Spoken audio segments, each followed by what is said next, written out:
Rainforest es una empresa española creada para el diseño, construcción y gestión de parques zoológicos innovadores comprometidos con la educación y la conservación.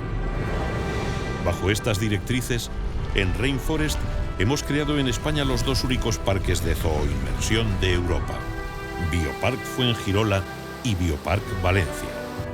En ellos, el visitante se adentra en una cuidada recreación de distintos hábitats naturales en los que se encuentra con los animales salvajes. Cada árbol, roca, río o cascada cumplen la función de conseguir que los animales se rodeen de un entorno similar al de sus ecosistemas originales, compartiendo hábitat con otras especies. Los visitantes se adentran igualmente en los ecosistemas y deben buscar y encontrar los animales tal y como lo harían en la naturaleza.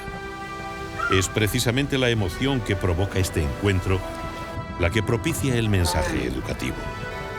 La belleza de la vida salvaje en un entorno natural hace más fácil la comprensión del imprescindible papel de cada uno de sus animales y plantas. Y esta comprensión lleva a la concienciación sobre la necesidad de preservarlos. La función de los parques de Rainforest no acaba en la educación. Con Bioparc Fuengirola y Bioparc Valencia, participamos en más de 100 programas de reproducción de especies amenazadas. Con la reproducción en cautividad, se consigue asegurar el futuro de muchas especies en cuyos países de origen, guerras, deforestación y falta de recursos hacen temer por su supervivencia. También allí, Rainforest apuesta por la conservación. Como último eslabón en la tarea de sus parques, en Rainforest hemos creado la Fundación Instituto del Trópico. Desde la Fundación se apoya a programas de investigación y conservación de especies y ecosistemas amenazados en sus países de origen. Es una forma de que todos podamos participar sin salir de España en la imprescindible tarea de conservar la naturaleza de nuestro planeta mientras disfrutamos de la emoción de sentirnos rodeados de ella. La conservación de los últimos espacios naturales dependerá de la educación y concienciación de las nuevas generaciones.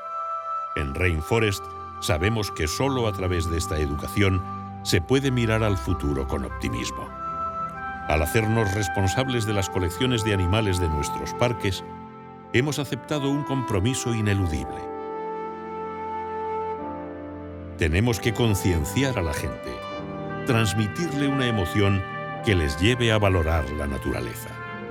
Y la forma de hacerlo es a través de la armonía, del cuidado en el detalle, de la magia de aquello que no se ve a primera vista, pero se siente cuando te rodea. Nuestros parques son un reflejo de la naturaleza salvaje, una forma de transmitir fielmente la belleza de un mundo que a muchos nos queda demasiado lejos.